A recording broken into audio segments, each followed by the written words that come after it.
All right, testing, testing. We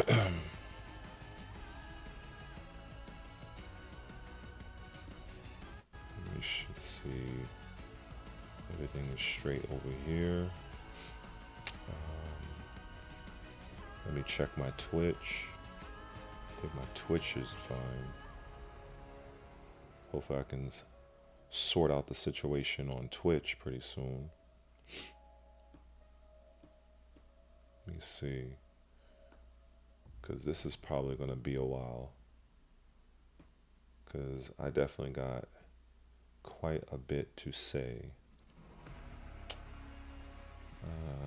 Let's see. All right. Hope everybody is well. Doing with whatever you guys got going on. Let me see. What is this? Wednesday? Sometimes I'll be forgetting what day it is. But yeah, I'm gonna be going over a few things as it pertains to this sorry ass game, and I'm gonna try to not get too pissed off. I'm gonna try not to get in too much chat dialogue, because that really throws me off, and I end up engaging with in shit that I really don't need to. It kind of takes away from my discussion. But I do feel that this is important, especially for people that really care about this game. This game being Tekken, of course. And I don't know. I just feel like as I start talking, and then there's a few people that drop in, and they're going to be like, oh, what's going on? And I tell them, and then more people come in, and then they say, what's going on? So it's like, now I see why some people, when they start a live, they'll literally wait for like X amount of time, and then whoever happens to drop in. Because it does get kind of annoying having to kind of re-explain to new people hopping in, oh, what are you talking about? I'm like, I literally said it 5 minutes ago, but because they weren't there, it is annoying, but it is what it is. So right now, I will say that I am eagerly anticipating the release of Virtua Fighter 5 Revo. I've already pre-ordered it. I already got it downloaded. I'm like ready to fucking go in that game. The minute that shit goes live, I am done with Tekken for a period of time. But because Tekken has been such a fundamental pillar in my life, you know, it's hard for me to just outright quit the game. It is very difficult for me to just quit the game. And because I've been playing this franchise for 30 years. For 30 fucking years, I've been playing this franchise. And sometimes it surprises me, like how long I've suffered. Literally, I have suffered this franchise for 30 years. And it's wild. You know, it's wild to really think of that. And then to see the current landscape of Tekken as it is now, to see it just be where the fuck it is. It's, if somebody would have told me back in Tekken 6 that this is going to be the future of Tekken, I would have probably laughed in their face. I probably would have laughed in their face. I would have never have seen or thought that the future of Tekken would be where it currently is. It is, from a competitive standpoint, Tekken 8 is shit. From a business standpoint, and I'm going to repeat this a few times, from a business standpoint, it's actually in a good place. It's not outperforming, say, Mortal Kombat or Street Fighter 6, but that doesn't matter, because what matters is Namco, the corpos in Namco, they recognize and appreciate where Tekken 8 is financially. That's the only thing that matters. We had an old saying back in my day where we say, if it don't make dollars, it don't make sense. And right now, Tekken 8 is making a lot of dollars. So this is part of the main reason why I do not see any significant changes coming to this franchise moving forward. I do not see it. I would like to be wrong. I would like to eat my words. I would like for people to come into a comment section of a video I'll probably end up doing and say, you know what, Red? You don't know what you're talking about. You got it all wrong. I would love for people to actually tell me this. And I welcome it. I welcome that smoke. I just don't see that happening. I don't see it happening. I see this game getting progressively more and more crazy with each season. I foresee there's going to be a minimum of 6 seasons for this game. Maybe 5, but definitely Season 3, Season 4, and Season 5. Guarantee that. I'm tentative on Season 6 only because I know that they want to bring out Tekken 9 very soon, or sooner.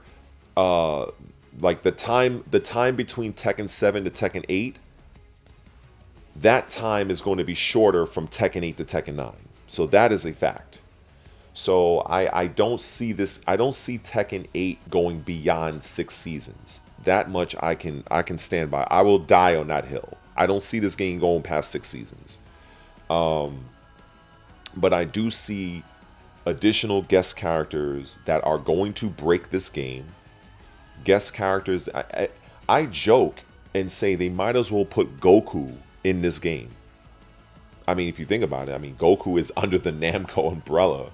So if you really want to make a splash, just put fucking Goku in this game and call it a day. Call it a day. It wouldn't be hard. Why? Because, as I just said, Goku, that intellectual property, is already in line with Namco, with Dragon Ball Fighters and Xenoverse and all that other them party games. So just put Goku in the game. Have him, and honestly, and it's funny. It's funny to think this, but if you really want to be honest, this franchise is going to have a literal RPG character come December.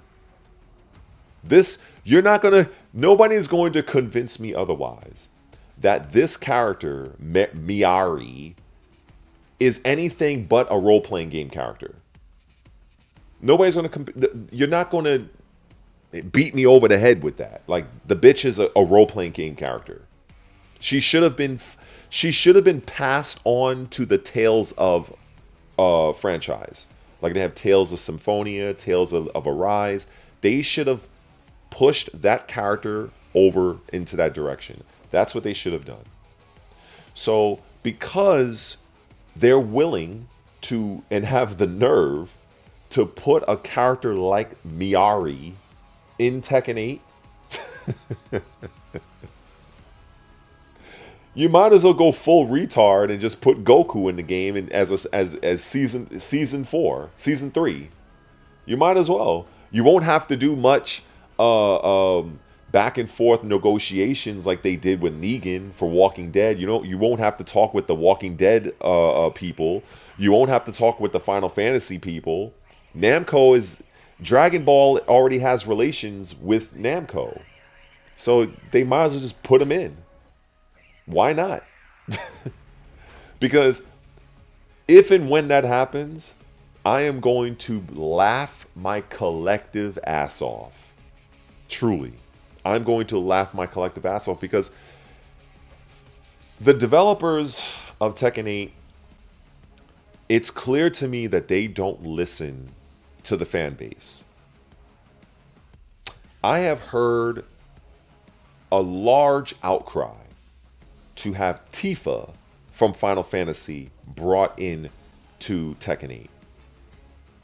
I've heard that many times. Now, I understand because Tifa is a very popular character and she's also a martial artist. And it makes sense. She fights with her fists. Me personally, I prefer Zell from Final Fantasy VIII, but that's neither here nor there. Both of them are actual martial artists. But what did we get instead? We got Clive. And am I surprised? Am I surprised? No. The creative director of this game is a guy that worked on the Soul Calibur franchise. This is why I jokingly say this is Nakatsu's vision, because it is. People tend to also want to downplay Nakatsu's role in Soul Calibur. He played a major role. He wasn't just some grunt. The guy was not a grunt in the Soul Calibur development team. He actually had say, he actually had influence. So now that he is a part of the Tekken 8, in fact, I was even surprised to learn that he was also a part of Tekken 7. I didn't know that until maybe a few months ago. But since that he is part of Tekken 8's development team, he had a lot of influence. And seeing these asinine mechanics that has been added into Tekken 8, that as far as I'm concerned is absolutely egregious, absolutely busted and broken. It does not surprise me that the one that spearheaded these mechanics is a guy from a failed and doomed franchise called Soul Calibur. Soul Calibur, maybe some of you weren't born because I know I'm pretty old. Way back in Soul Edge, Soul Calibur 1, Soul Calibur 2, those were very popular and strong games.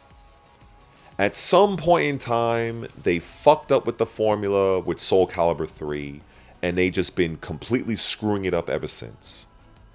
So when it came to learning that the main guy that's going to produce, or should I say direct, Tekken 8 was a guy from the Soul Calibur team, it did not surprise me one bit. In fact, my limited time of playing the last Soul Calibur, I don't know if it was 5 or 6, I didn't even keep up with the shit. I just remembered there was a mechanic in that game where the characters turn into like a Super Saiyan version of themselves. They had this thing, I think it was called Critical Edge. I heard many people in the Soul Calibur community couldn't stand it. And these were mechanics that were Nakatsu's vision. So when I first saw Heat, I was like, wait a second. Where have I seen this before? Because the Soul Calibur that featured that stupid mechanic, I didn't play that game often. I know for a fact there was a character in the game called Grow. At least that's how I think you pronounce his name. He had 2 swords, I think, and he can bind them together. It was a weird fucking game. And I'm like, you literally are turning Tekken characters into Super Saiyan. So I'm like, okay. This is not the direction that this game needed to go. These are things that you would put in a literal party game, not a serious competitive fighter. Now, the people will make an argument and say, well, we've had Devil, we've had Angel, these were boss characters. If your argument is to utilize a boss character, you don't have a leg to stand on in the argument. You don't. These characters were meant to be the exception, not the new guard. Now, every character has some sort of random gimmick. You have a absolutely broken and busted joke of a character named Anna Williams, who can literally shoot projectiles at you at range, and you as the opponent can do little about it. Like, I remember back in my day, that's an old man saying, right? Where these type of gimmicks were just that. They were like unblockable. They were all high attacks. You can duck them. It didn't matter, right? Kazuya, Devil's laser, just duck. He took like 50 million frames to do it. Now, he can just, you got characters like flying around. You got characters that do 50-minute long combos. You got characters that can bound you 2 to 3 times. You have all sorts of help me mechanics. These, like I said, man, there is a lot I have to say. And I'm already close to being 20 minutes in. I haven't even scratched the surface yet. I haven't even scratched the surface. It's just crazy. It's legitimately crazy. And it's just sad to see a game, a franchise that I had respect for, and it's a joke. I literally regard Tekken 8 as a party game. That's what I call it. I literally call it a party game. How can I not look at this piece of shit game anything but that? So I've been playing the Call of Duty music in the background. I actually love this theme, but I'm gonna go to I'm gonna quit out of that, and I actually want to show and I'm gonna show something real quick. In fact, I don't even need to turn Tekken on yet. Let me quit out of Tekken real quick. I'll get to Tekken pretty soon. There's a match that I recorded, and I made sure I recorded this particular segment. And so let me look to see who's even in here. Let me see. Let me look at my YouTube. Okay, we got 14 people so far. Okay. Now, I want to show this, and I'm probably going to end up showing it a few times, as probably if more people happen to stop by. So let me go and share the screen real quick. I think I'll share it this way. And I'm going to go to my clips. Let's see where. Let's go to my clips. I actually did a little bit of something with Battlefield. I actually did a few clips there. You can see a few Battlefield clips. I was pretty proud of it. So these 2 clips right here with Tekken, I'm going to show the first one a few times just so you guys can understand what you're seeing. I think it was this one. Oh, no. It wasn't this one. It wasn't this one. This was something else. So I must have done this before the... Yes. I did this one before I played Battlefield. Okay. It was before I played Battlefield. Let me show all 10. I hope I have it. Or did I not? Here we go. Okay, I didn't upload it yet. Okay. So it's still on my console. So, all right. So we're going to show this. Now, this is me versus a Fakimrom player.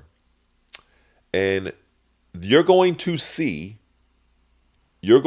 something right now. Now, I'm going to play this, and you're going to see, let me just stop bullshitting. Let's just watch the footage.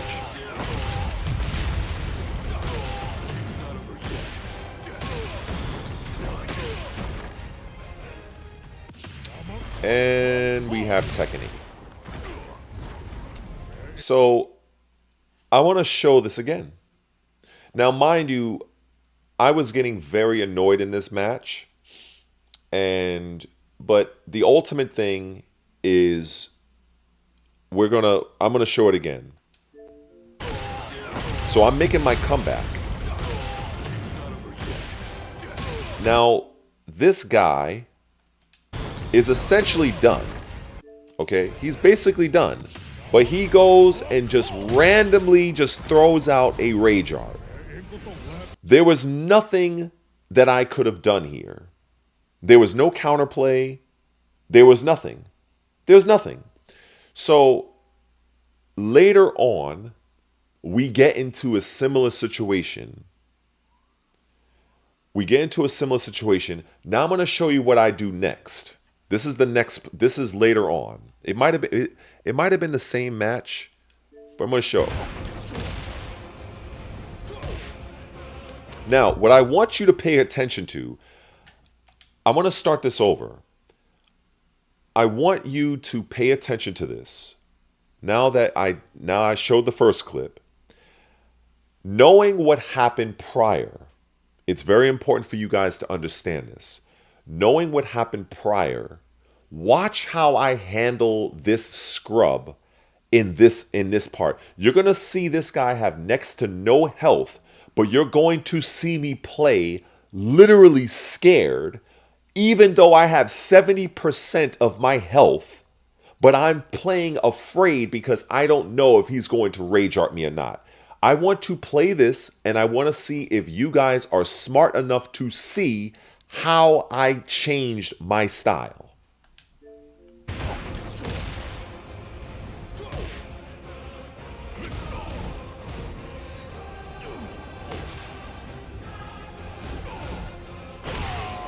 Why did I have to play like this? Why did I have to play, one, as if this guy is even any threat to me, two, as if I'm the one that's low on health? I had over half my bar.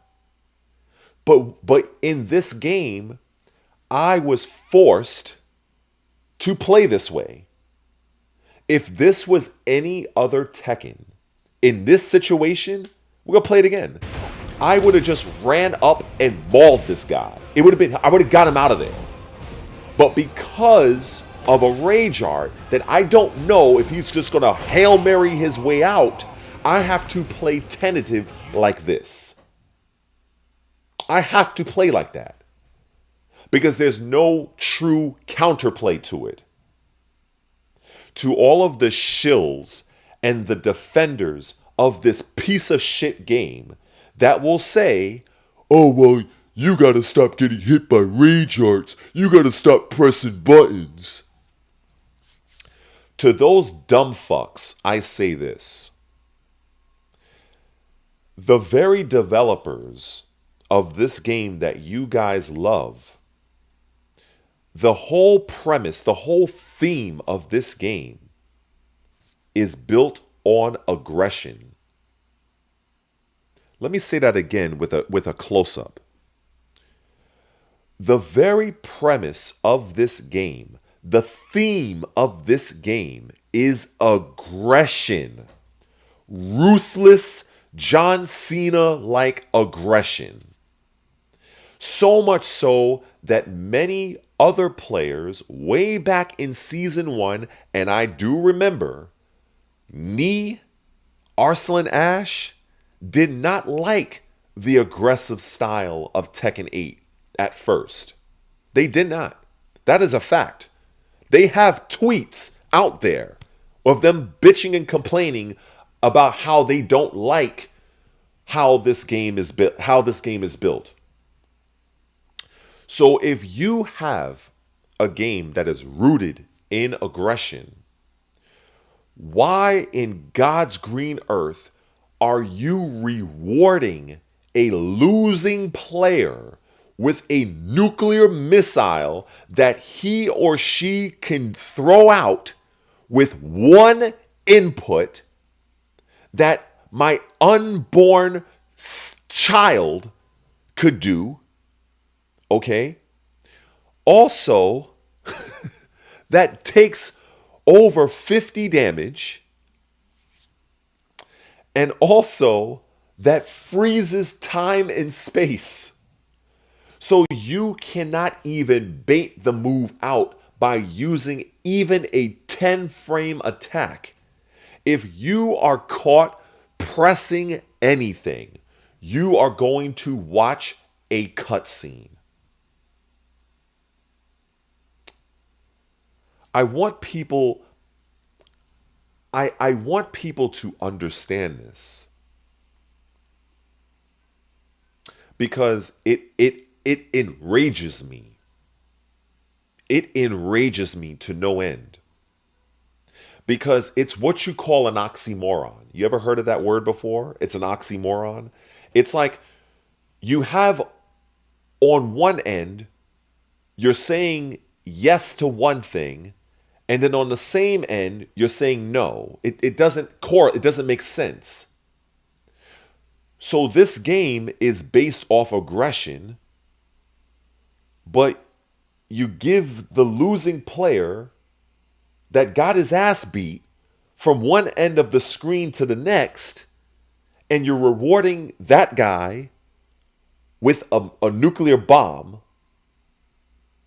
So you're basically penalizing, this is how I see it. You are penalizing the winning player for playing the game in the way you designed.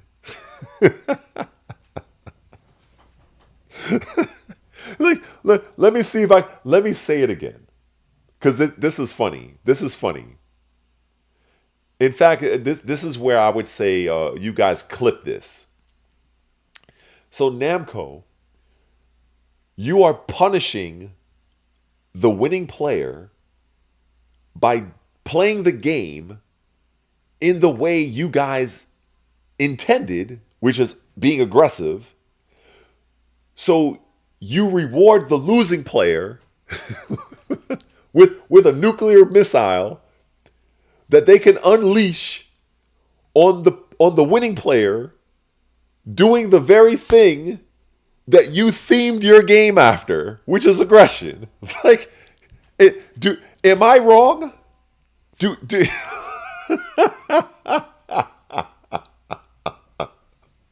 So basically, so that means if you out there watching this stream, if you are battering your opponent from one end of the screen to the next,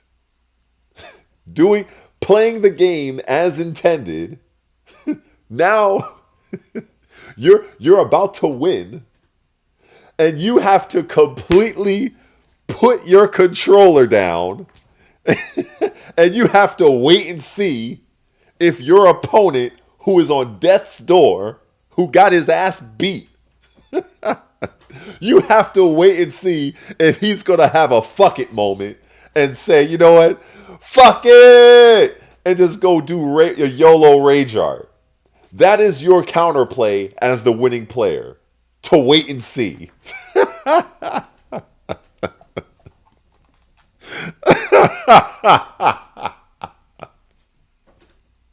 And you got people, and it's hilarious to me. Hold on. It's hilarious to me that there are people that will defend this game.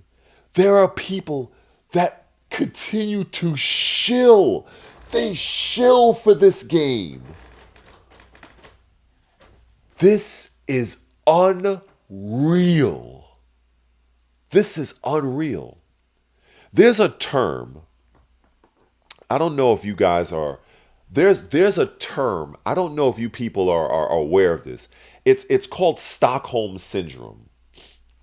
It's almost like where you become so invested and you're so used to being shit on that you feel that this is normal. It's almost like being in a toxic relationship, right? If you're in a bad relationship and you know it's a bad relationship, but you refuse to leave because you think it's going to get better. I will admit, I have a very toxic relationship with Tekken. I will admit it. You guys can clip that too. Red has officially admitted yet again that Blood Red Re1ated, whatever, Bloody fucking Bison, whatever name people have called me over the years, I have admitted that I have a toxic relationship with this franchise. I do. I will 100% admit it. It is the main reason why I have not 100% quit this fucking game. But now that I'm doing this whole YouTube thing and doing the Twitter, I mean that fuck Twitter. That's like another Reddit. The Twitch, right? I'm doing Twitch and YouTube. This game, Rage and Heat and Rage 8. This game brings attention. It brings attention. So I'm just like, I find this very it's almost like, what can you say about this game? And it's not lost on me that there are people that love this game. There are people that love this game. There are people that will fight and defend this game. They will die on the Tekken 8 hill. They will. They will literally fight and die on this hill. You can't tell them that Tekken 8 is not the best thing since sliced bread. You cannot tell these people that. You can't. I've had nobodies come to my my videos, and typical trolls, and usually the questions I get are, if you hate this game so much, why do you play it? Or this guy, he actually got creative. He says, hates the game so much, keeps playing the game. So kudos to his creativity. And I've said in the last video that I did with my little creative thumbnail with Emperor Palpatine, I said in that video that the only reason why I even keep the only reason why Tekken 8 continues to infect my Xbox Series X hard drive is because I am doing YouTube. That's it. That's it. If I was not a YouTuber, if I was not doing content creation, do you really think I would even have this piece of shit on my hard drive? I wouldn't. I would not. I wouldn't. So hopefully that answers and puts actually probably not, because I'm going to have the trolls probably go in. There's probably going to be trolls in this very video, in this very live stream, that's going to ask the same shit, even though I'm saying it right now. The only reason I continue to play this game is because I'm a YouTuber. That's it. This game is shit. I'm going to say it again because I've said this prior. There are good things. There are good things. Oh, there he is. That's the troll. That's the guy, Mr. Coxa. This fucking nobody. Anyway, as I'm going to continue. I would say the good aspects of this game occurs before round one fight. I'm going to list all of the positives of this game, and believe me, it's not going to take long. Tekken 8 has very good load times. Tekken 8 has very good character models. I do like the fact that they have reworked and redesigned character assets. I do appreciate the stage designs. I do appreciate some of the musical selections in terms of the tracks.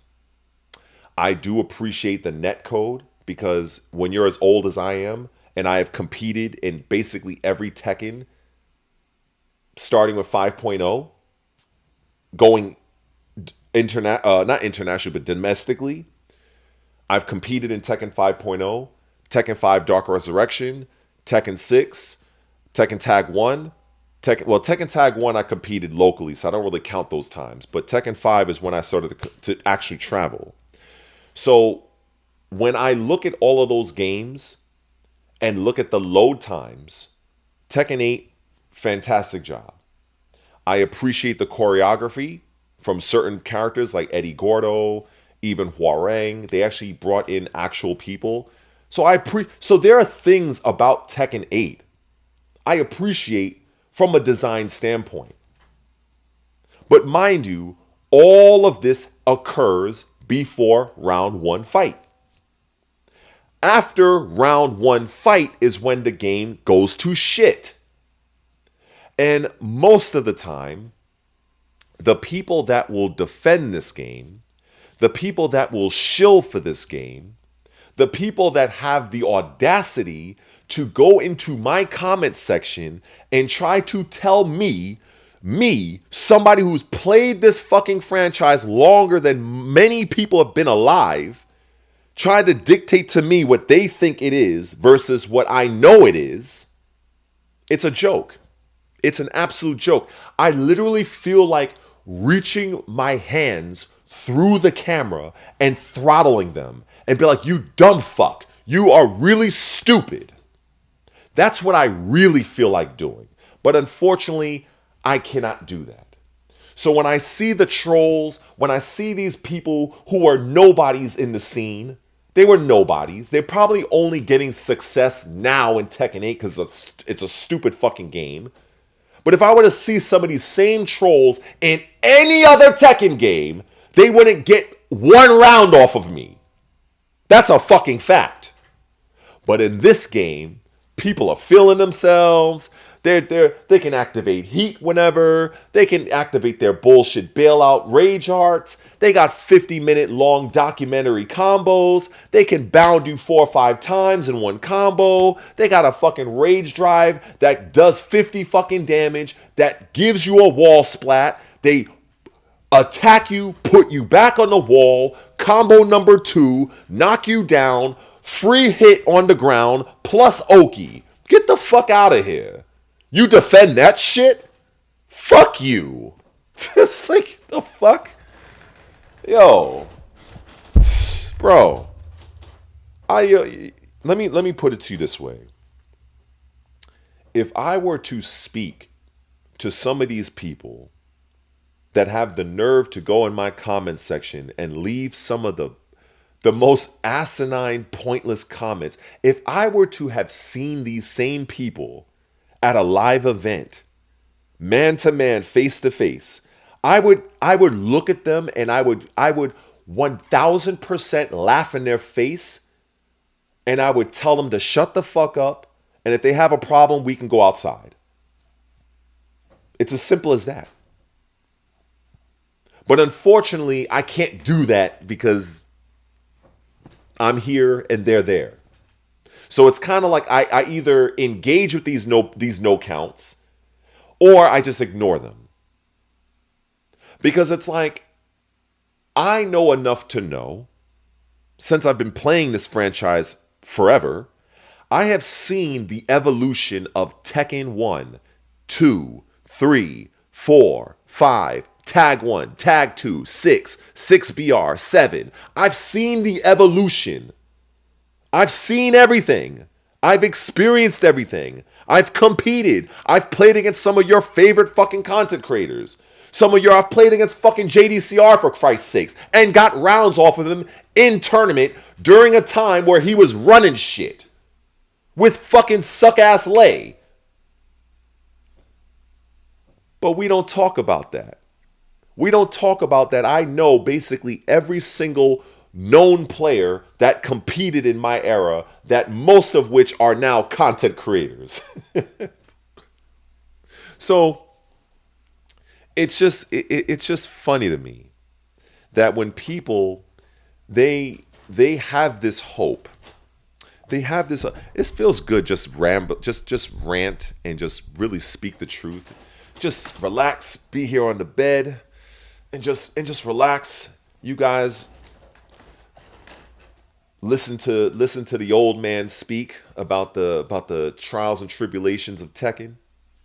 Oh yeah, Tekken Revolution. I didn't play that trash. I played Tekken Revolution whenever I went to a friend's house because my friend had PlayStation. I've always been an Xbox guy. But anyway, that's another story.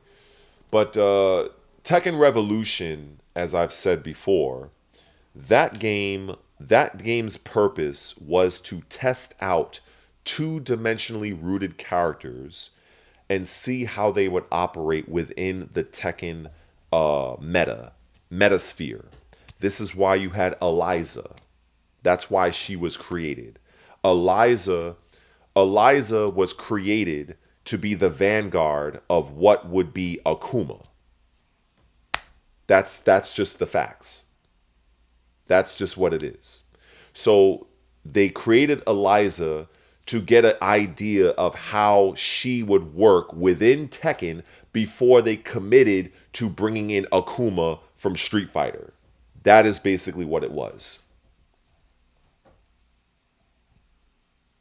That was the only purpose that game served.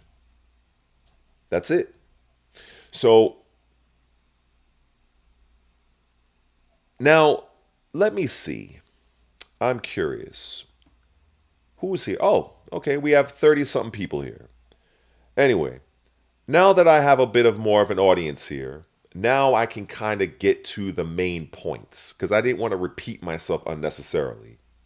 So salute and welcome to everybody, even some of the trolls, and you guys know who y'all are. I think it's only one of you in here, but everybody else, respect is salute. So number one, where is Tekken 8 going? Tekken 8 is not going to improve in any meaningful capacity. So for any of you that are holding out hope that this game is going to get better, I hate to be the bearer of bad news. I hate to be that grim reaper. Tekken 8 is not going to improve in any meaningful way in the path that the hardcore audience wants. And I will tell you why. This game is making money. It is earning. There is no real incentive for the developers of Tekken 8 to make any wide sweeping changes to the mechanics of this game. If, in another reality, if Tekken 8 was losing money, if the game was not doing well, then you would see some significant changes because they would be doing what is called in business a course correction. There is no need for the developers to change course. Why? Because, like I said, they are making money. So you have to factor this. The majority of the audience that the developers have targeted for this game are the casual market. And I've said this many times, and I will say it again. So pay close attention. If you are busy typing your message, you're gonna miss out. Tekken 8 was designed for low-level scrubs. I'm going to say this again. Tekken 8 was designed for low-level scrubs. If I want to be politically correct, casuals. That is why this game was designed in the way it was. If you people don't understand that, and you people want to disagree with that, then I believe that this is your first Tekken game, and you guys don't know any better. If you are an OG like myself that has competed across the United States, you would know. Any and all legacy skill has been either castrated, neutered, or pushed to the background. I use law in a lot of these situations, these examples. Law and Paul have always been scrub-friendly characters, beginner-level characters. Let me put it in a nicer way. Beginner-level characters. But eventually, both Law and Paul were given, in fact, I think they were given at the same time. I think in Tekken 4, if I'm not mistaken. I think DSS was added in Tekken 4, if I'm not mistaken. Damn sure Demolition Man was added to Paul in Tekken 4. But either way, back in Tekken 4, for Paul, because I know Paul for sure had Demo Man back then. In order to do Paul Phoenix's Just Frames, Forward 4-2, Neutral 1, and Demolition Man, the Blue Sparks, you had to be very, very good. You had to be very good. That wasn't something you were just going to just throw out. It didn't work that way. I don't know how many people even played Tekken. Some of you probably weren't even alive back in Tekken 4 for all I know. So in Tekken 4, there were characters that demanded actual ability. Now, when I look at DSS cancels and stuff like that with Law, everybody can do it. I can do it. And I'm a lay player. I can pick up Paul right now, spend 10 minutes in practice mode, go on ranked, and in one shot get all the way to Tekken King. Just like that. Why? Not only is Paul scrub friendly, as he always has been, but Namco, in their infinite wisdom, full sarcasm by the way, decided to give Paul even more bullshit. And now, with all of his Just Frames being brain dead easy, what little barrier of skill that Paul Phoenix, the character, had is out the window. Now, this doesn't mean that Paul Phoenix is Anna Williams level. Of course not. But I'm just using this as an example for people that actually comprehend what I'm saying. We can even look at Jin Kazama. There is a well-known player by the name of, it's kind of a stupid name, but Cherry Berry Mongo. CBM. Back in Tekken 7, landing Jin's forward 4 counter hit and going into a combo and doing all that stuff actually took skill. It actually took skill. Now, every Jin player can do that. Literally, you can catch somebody with Jin's forward right kick on counter hit. You can literally go to the bathroom, pull down your pants, take a dump in the bathroom, come back, and still have time enough to do the combo.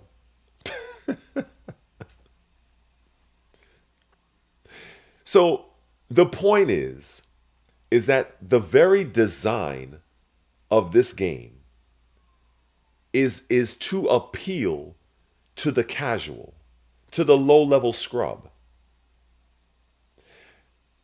Obviously, this does not mean that there are not levels to Tekken 8. Because I feel that there's a lot of smooth-brained people out there that will say, well, Red is just saying that there's no skill in Tekken 8. No, I'm not fucking saying that.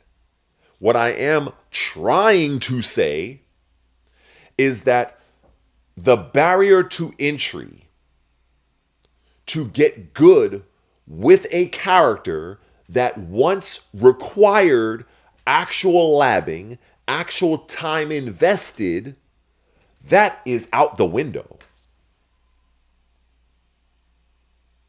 That's out the window. Now anybody, any random scrub can literally pick law, martial law, watch a few YouTube videos, spend 30 minutes in practice mode, and actually become a threat online.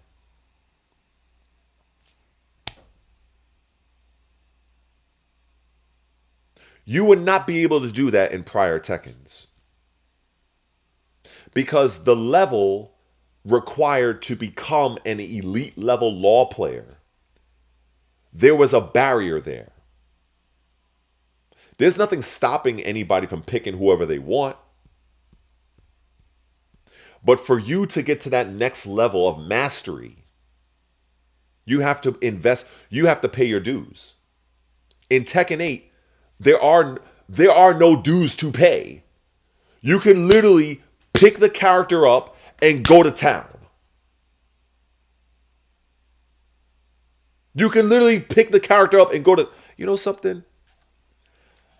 Let's go to Tekken. Just for the hell of it, right? Let's put this dumbass game on. This game, like I said, all level of skill that had to be developed over the course of time, of labbing, frustration, time invested, to get you to that next level is out the window. It's out the window. You don't need it. You don't need it. So it's kind of like, I understand why they did it. I get it. See, this is why I say what I say. Even when I'm invited onto Mike Hollow's podcast. And most of the time, when I'm on that podcast, let's go to law. Let's pick this brain rot character. When I am on Mike Hollow's thing, shout outs to Mike Hollow, by the way. My main objective in going there is to break Tekken down to his much larger audience, a perspective that goes beyond just mashing buttons. See, most people only know how to do this. They only know how to do this. Mash buttons. They don't understand why a game is the way it is. They don't understand why a character is designed to be the way he or she is. And they don't understand why a developer will make certain changes and not make other changes. They don't understand that. I do. Now, does that make me better than somebody else? No. It does make me more informed. It does give me a different perspective that a lot of gamers that only know how to press buttons, they don't get. So, there was a time where if you were to do this, you actually had to back, forward.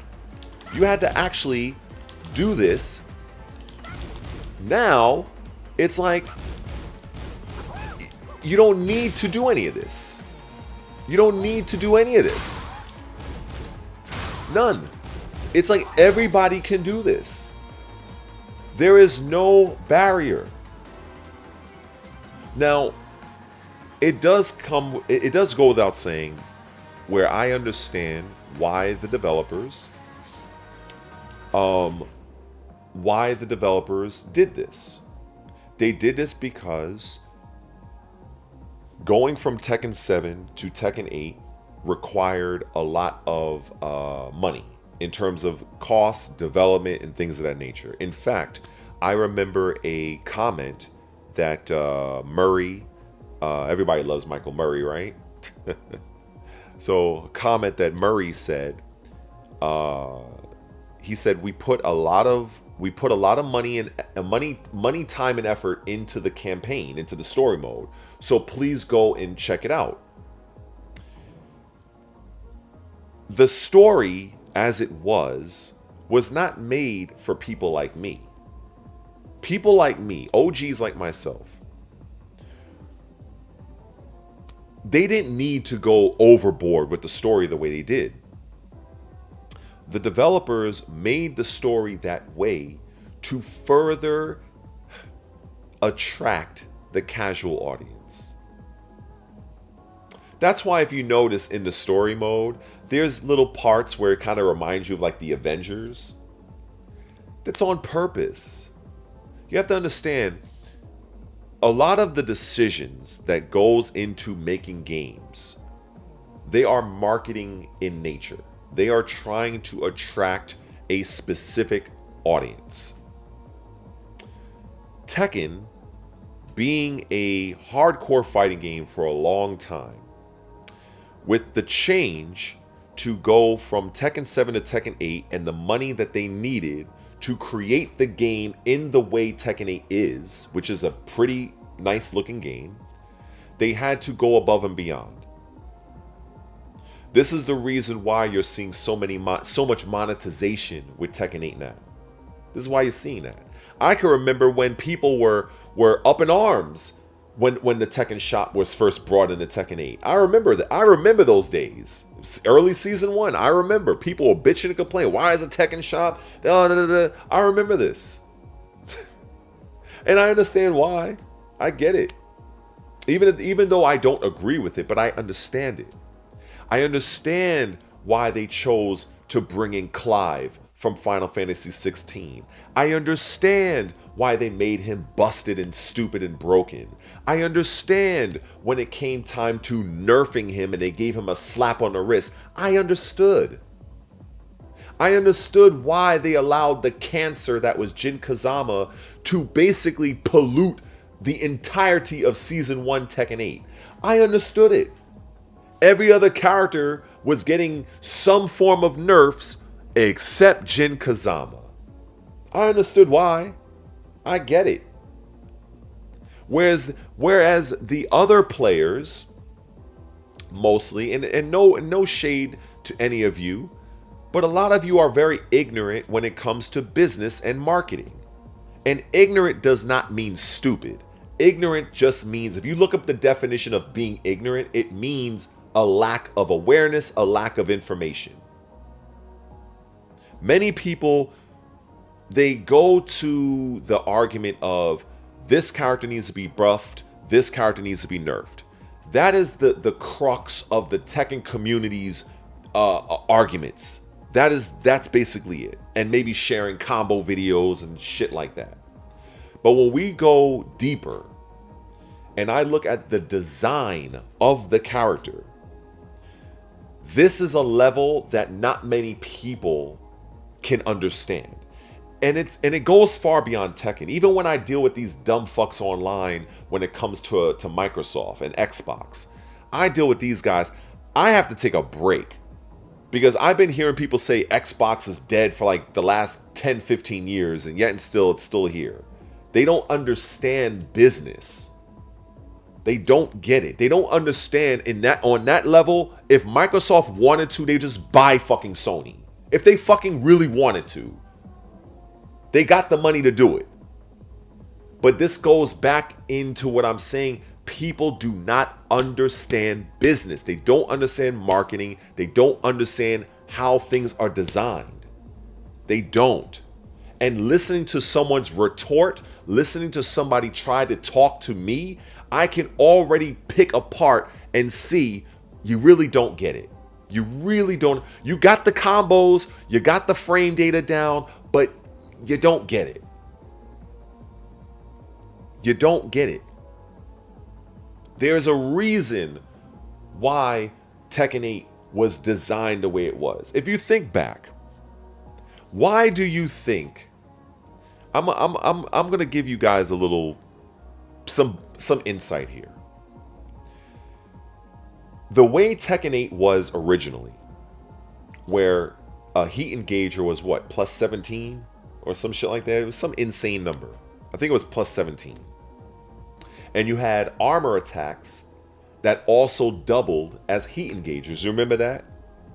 Does any of you do any of you even understand why they decided to make that design choice? I don't think any of you do. And this is not to throw shade. I am here to educate. I'm here to put you guys on. Another thing that was changed was how armor attacks function from Tekken 7 to Tekken 8. Do anybody even understand or even aware of the changes that was made of armor attacks from Tekken 7 to Tekken 8? Do anybody? Now this one is simple. Does anybody even understand that design choice? Do people in this chat even know what the change was? I'll look and see if anybody even answers that. But I'll give it some time. Let me give it at least a full minute. Let me count the 60 seconds. See if anybody in the chat can actually tell me what was the fundamental difference design-wise of armor attacks from Tekken 7 to Tekken 8. Now this one is easy, but I want to see. I'm curious. Since everybody wants to keep chatting, I want to ask a question. Let's see if I get an answer. Or maybe I'm just going to have a bunch of people leave the stream. Like, whatever. Most people leave the stream but got TikTok brain anyway, so I really don't give a fuck. I'm here for those people that want to get down to the fucking nitty gritty here. Like, I don't care about the people that just want to, like, oh, yeah, like, they can go and watch, they can go watch Main Man stream or watch that bullshit. You know what I'm saying? But I'm trying to actually explain actual real fundamental changes of this game.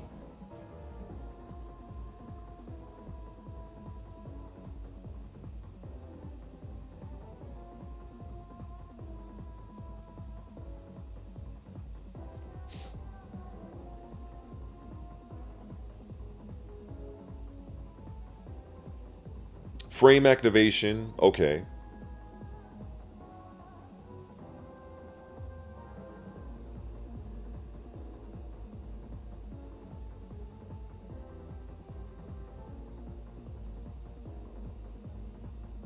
Gian definitely has a definitely in the right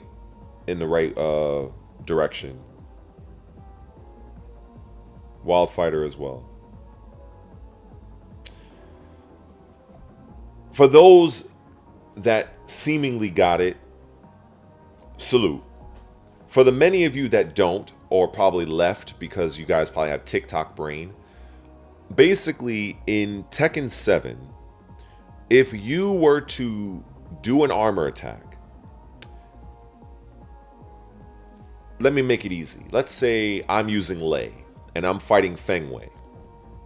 Lei's armor attack is forward 2. If I were to forward 2 as Feng Wei is doing a 1-2 punch, I will absorb and tank the 1-2 punch, and it will be permanent damage to my character.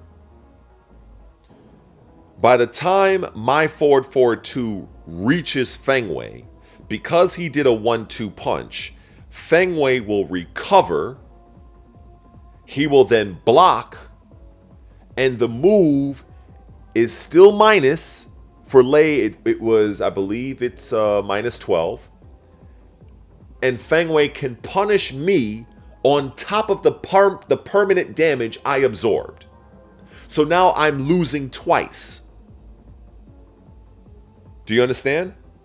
That's how armor attacks worked in Tekken 7. Unless the opponent does, or in this situation, if Feng Wei were to have done a shoulder as I'm doing a forward 2 at Lei, I would tank the damage of Feng's shoulder, again, permanent damage, and I would connect with the forward 2 on Feng Wei. That's how armor attacks worked in Tekken 7. However, in Tekken 8, the same scenario, if I do, well, assuming my character even makes it to Tekken 8, but let's just say hypothetically, if Lei does forward 2, and I would have to believe they would keep the armor on that move. So he does a forward 2. Feng Wei does his 1-2. Lei tanks the 1-2. It is recoverable damage. Feng Wei blocks the forward 2, but now the forward 2 becomes neutral on block and does chip damage to Feng Wei. So therefore, Feng Wei did not get hit in terms of physical contact. I, as the person who made the read in doing an armor attack, am not penalized because my armor did not incur damage. So therefore, we both walk away with recoverable damage.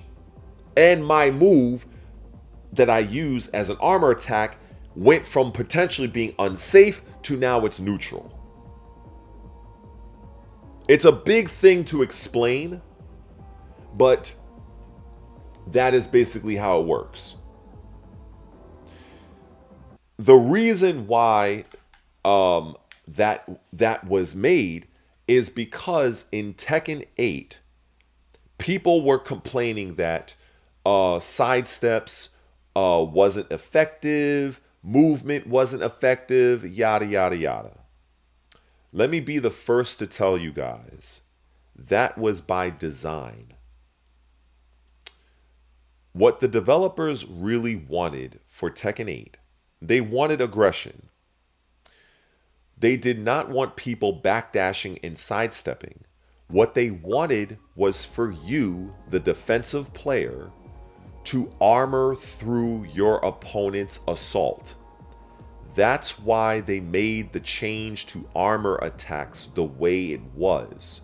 Because in Tekken 7, it wasn't like that. In Tekken 7, it was more of a risk because you could potentially go through your opponent's move, but if they did a very fast attack, your armor attack would not hit them, but you would still be penalized with permanent damage. So to incentivize the player to use armor attacks more often, they got away from that and made the damage you tank recoverable. So if you are dealing with your opponent that is rushing you down, the original design of the game was not to have you sidestep, backdash, Korean backdash, and do all this dumb bullshit. It was to armor attack your way through. And for the offensive player to make the read that the defensive player is trying to armor through. This is why some armor attacks were high and safe to where you can duck them, and other armor attacks were mid and punishable. That was the meta of the original meta of Tekken 8. I am giving you the fucking gospel here. You will never hear any content creator break this shit down the way I just did. The very design of this game was rooted in aggression, was it not? So what is the best way, since I train in actual boxing in real life, the best way to handle an aggressive fighter is to counterattack him. Not to shell up like this, like to be a fucking heavy bag. If I'm dealing with somebody and we squared up and we fighting and I'm getting peppered with jabs, back in the day, to use this as an example, my defense would be to shell up, answer the phone, or take a step back. That was the Tekken 7 defense. In Tekken 8, what they want you to do is slip, counter. What they want you to do, catch, counter. That is what you call being, I call it being defensively aggressive.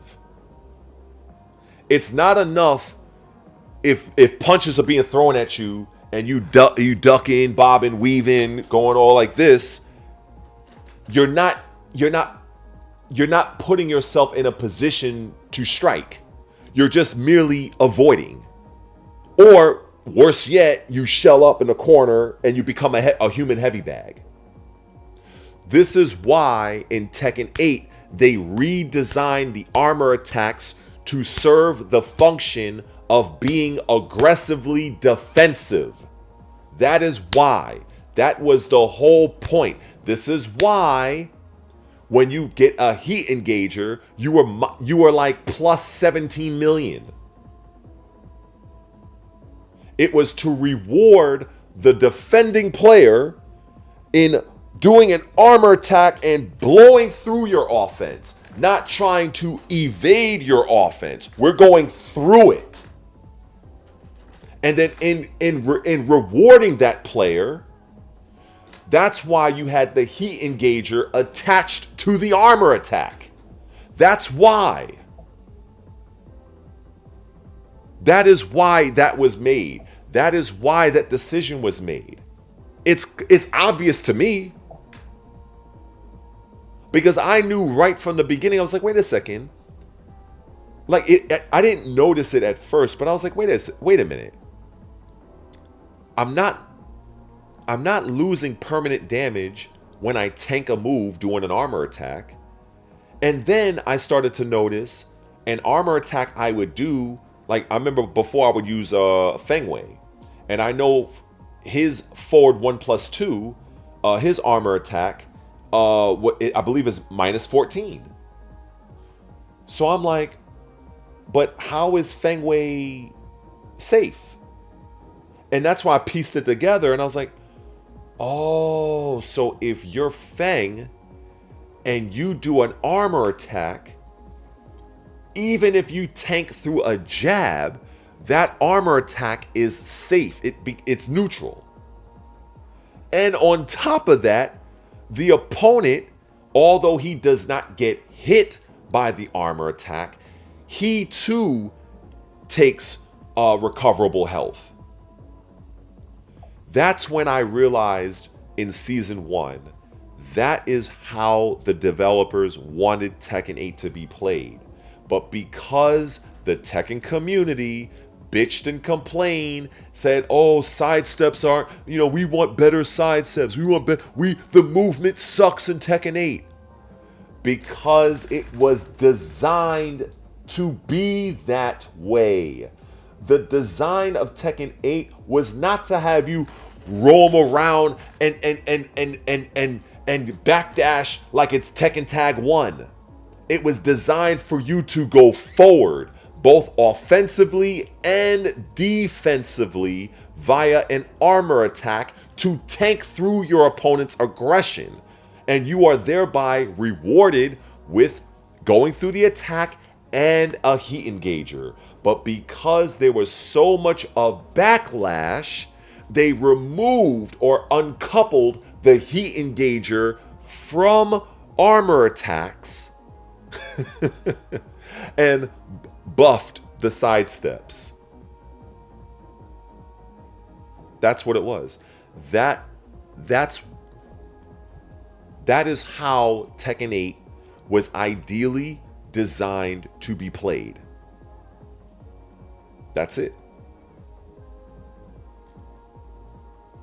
That is all. I'm letting you people know right now. That is how this game was designed. In fact, let me see if I don't feel like getting up and putting Tekken 7 in. But obviously, let me see, is my Tekken on? Let me see. Okay. So let me just go on over. Let me just put a real world situation here. Right? We're gonna go to Feng Wei, right? We'll just pick, we'll pick, I'll stick with Heihachi. Fuck it. We'll stick with Heihachi. I just want to showcase this. Just for demonstration purposes.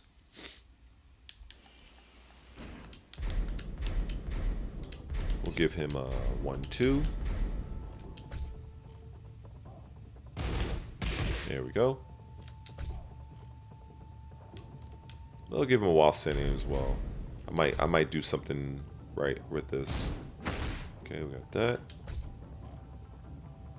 Okay. See that? See that? Now, normally... Wait, oh, I must have had it confused. I said something from Feng Wei was minus 14. Maybe I was thinking something else. I was probably thinking of somebody else. I was probably, oh, you know what? I was thinking of Raven. Sorry, I was thinking of Raven. Raven's, yeah. That's who I was thinking of. I believe Raven's power crush is 14. I believe, if I'm not mistaken. Wait, why the fuck is he? Oh, what the hell? What happened here? Oh, that's what happened. Okay. I was like, why is Raven on the right side? Get ready for the next battle. Yeah, I believe Raven is... Oh, minus 13. Okay. So Raven is minus 13. Okay. But... Oh, yeah, he's not blocking. Ugh. Oh, no, actually, it punishes. Okay. Because obviously certain armor attacks are faster than others. They're faster than others. So basically, if we put on Heihachi to do... I have like 1,000,001 thoughts going through my mind right now. So we just do, I don't know.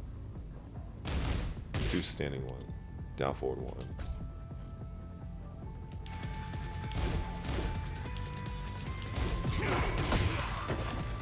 I don't know. Okay, maybe that's a bad example. I should probably just go back to Raven. I mean, Feng Wei.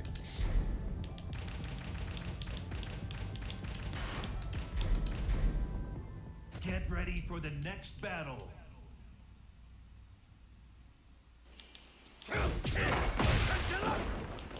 What the fuck is going on here? Wasn't he... whatever. Oh, maybe it's because block all? Maybe. Didn't I have him set up to where he... Or am I bugging? I know he did this, and then he blocked. There we go. That's all I was looking for. Okay. Yeah, so basically this move goes from being minus 9 or whatever, but it also goes to being neutral. But Heihachi also loses 8 chip in the process. And you can even see the way... In fact, I actually believe this should be plus, because look at how Heihachi, the animation. But anyway, that's neither here nor there. But let me just get back to what I was saying. The thing is, this game, again, it won't improve. It won't get any better. Like I said, for people who are probably here, probably just tuned in, this game is the way it is, and I would love to be wrong, but I have a feeling that I won't be. I just have a feeling that I won't be wrong. I have a feeling that at the end of the day, this game is just going to be, you know, it is what it is. But, you know, but right now I'm trying to I'm trying to get onto my Twitter, not Twitter, sorry, Twitch. So just bear with me. But maybe I'll be wrong, but I highly doubt it. I do feel that this game is not going to be updated in any meaningful way. Now, I did hear some people throw around the idea of a potential Tekken 8 Dark Resurrection kind of deal. Sort of like kind of like way back in the day, back in Tekken 5. That's not going to happen. That's not going to happen. There is going to be no alternate version of this game. There isn't. I hate to be the bearer of bad news on that. So if people are expecting a Dark Resurrection different version, you're better off hoping for a modder to create that. I even heard that a few modders are creating older Tekkens with online functionality. You're better off hoping for that. Namco are not going to commit resources financially to do a project like that. They're not. They are making money with Tekken 8 as they currently are. And the only way I see anything meaningful happening for this game is if there is another massive backlash to this game. Because all of the if you really think about it, if you really use your brain and think about it, the major changes that happened in this game came by way of the community bitching and complaining and raising hell. I can guarantee you that if the community did not raise a fuss, you would still have plus 17 heat engager. You would still have heat engagers attached to armor attacks. You would also potentially even have chip damage after breaking a grab. You would also still more than likely have that bring the noise nonsense from Jack 8. You would have all of these. I am in the high 85 percentiles. I'm pretty confident. But it took the community to be outraged for the development team to make significant changes. That's what it took.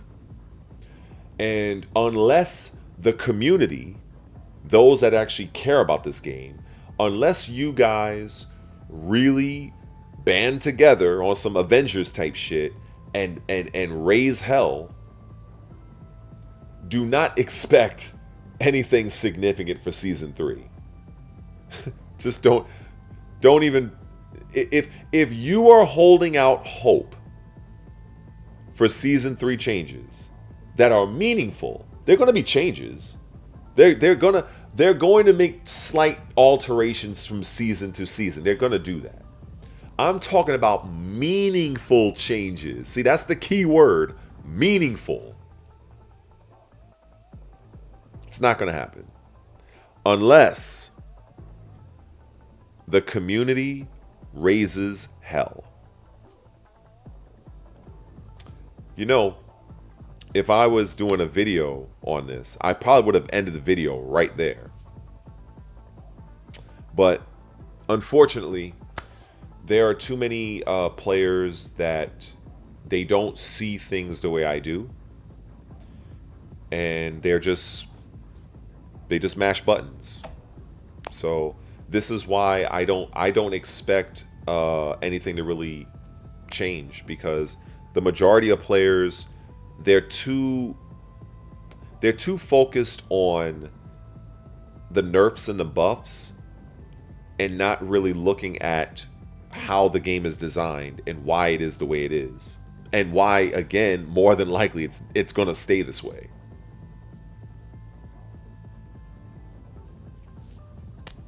So this brings me full circle back to, why do I keep playing this game? I play this game for my audience, so that they can enjoy my suffering. That's why, because I'm a content creator. It's the same reason why you have content creators that will grift, right? They'll every video like that, what's his name, Dreamcast guy. You have a content creator named Dreamcast guy, right?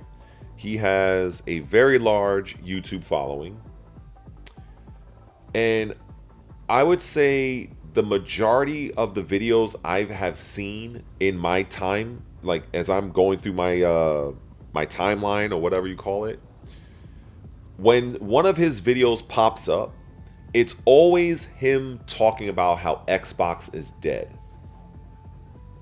So obviously he is going back to the well over and over and over and over again, because it's working for him. He's getting his clicks, He's getting his views. He's getting his ad revenue. The same thing when people, when they do anything. It's no different with me. I know for a fact that if I were to stream anything else, chances are I would be lucky if I had 8 people in the stream.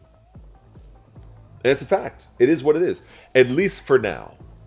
As I continue to grow as a content creator, I will eventually attract more people that are into other games outside of Tekken, that actually are into good games, because Tekken is not a good game as far as I'm concerned.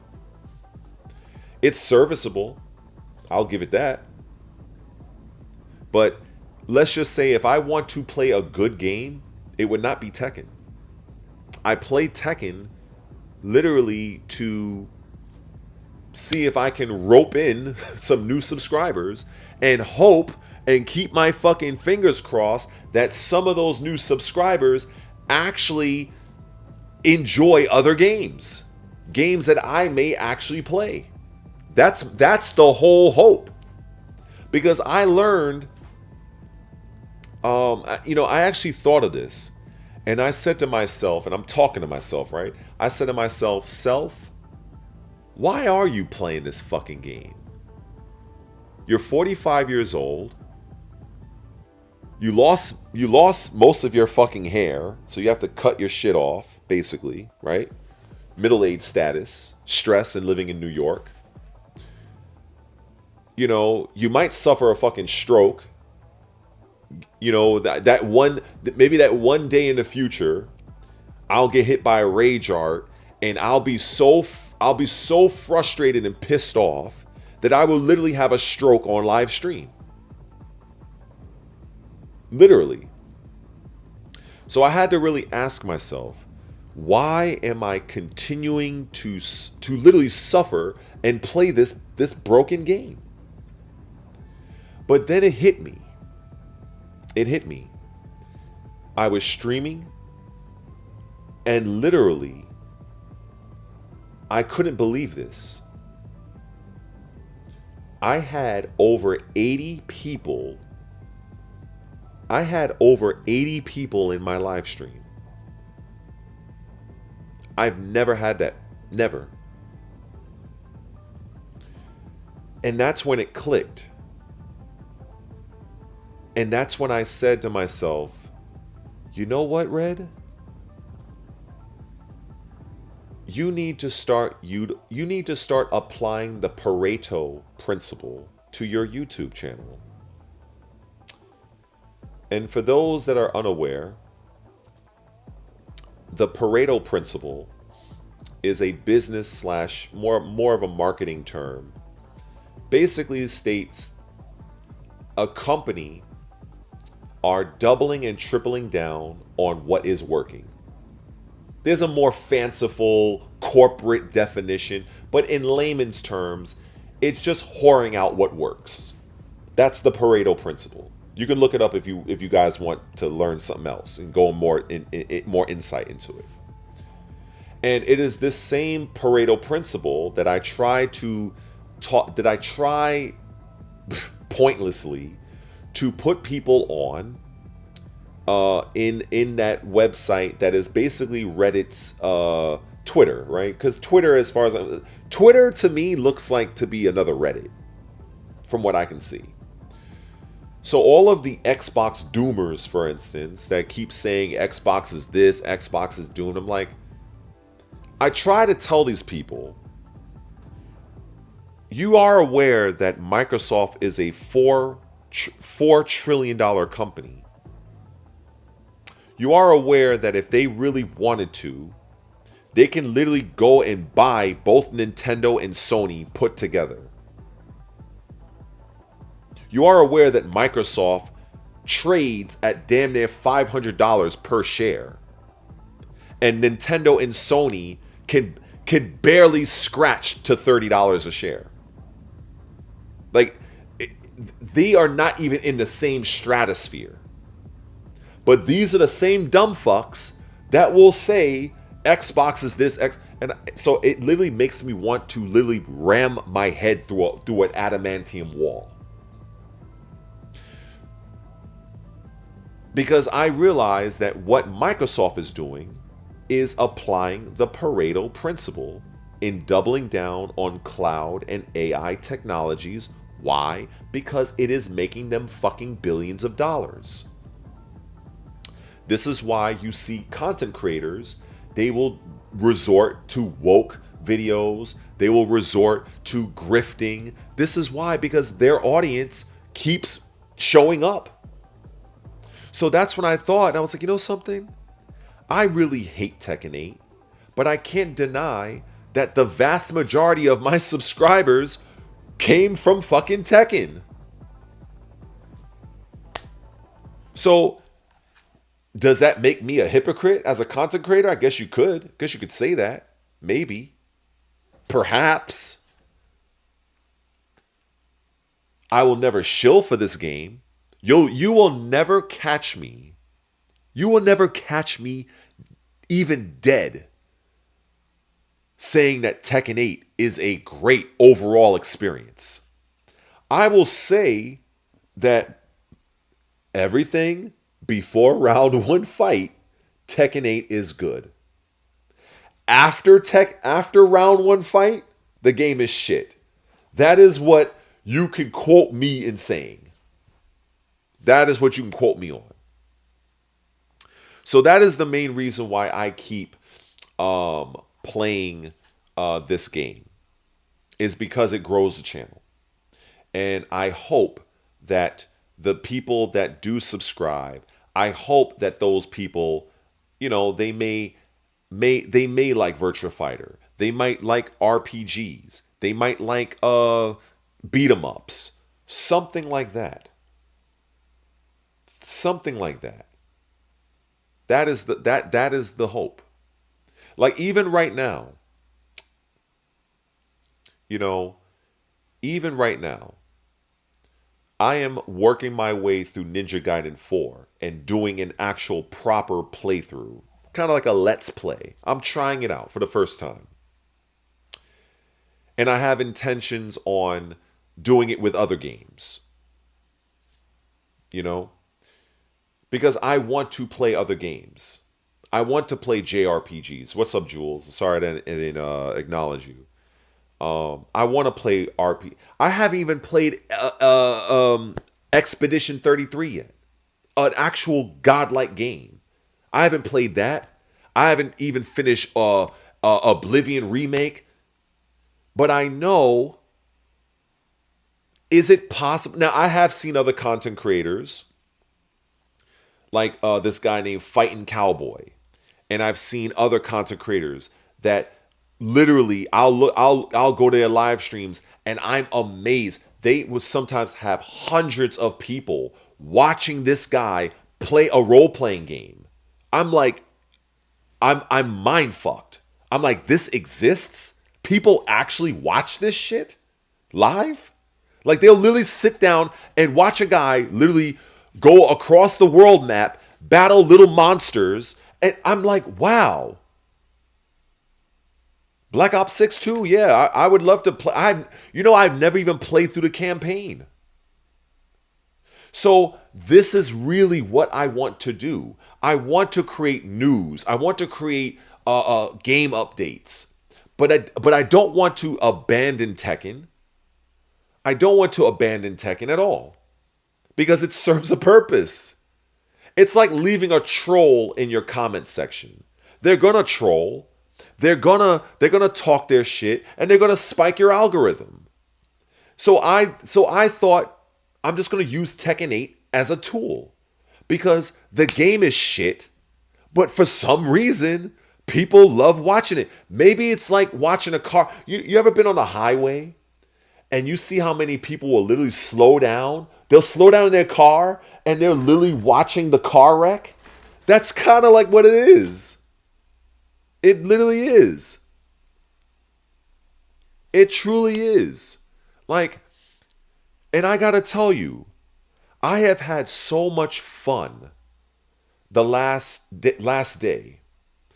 You know, Now I gotta admit, I'm actually very self-conscious about doing the let's play thing because I've heard that, many people, you won't get that many views as a small content creator.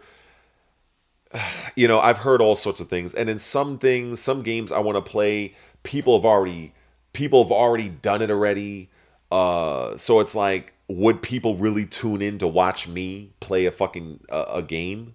I don't know.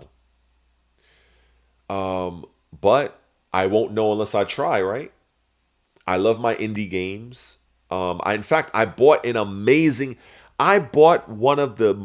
of my most favorited indie games called Ghost Song. If you are familiar with Super Metroid, that game, Ghost Song, is for you. The game is absolutely stunning. It is a true Metroidvania. And I picked it up. It's on sale on Xbox Store for $7.99. I immediately paid for that shit. And I definitely want to do a playthrough of that. And so my thing with the whole let's play thing, just to kind of get on that, is one, how should I approach it? Two, do I want to do it live? Or do I want to do it pre-recorded? Because if I do it pre-recorded, I will have my camera like this.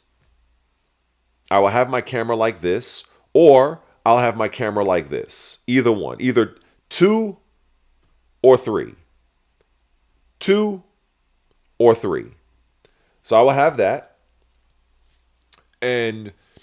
But then it's like, how much do I talk? Do I talk about the game? Do I just shut the fuck up and play the game? So I have so many thoughts, and like, I don't know what path I should go. But then I'm like, maybe I should just do me, right? Maybe I should say, fuck the noise. I'm going to do how I'm going to do it. Because I've seen other creators, they'll literally, you won't see nothing. You just see them play the game. You don't even see their picture. It's just them. You're just watching the game. And then you have other people, you'll see their picture, but they're not really saying anything. Like anything. So it's like, I like to yap. I like to drop little tips and things during the game.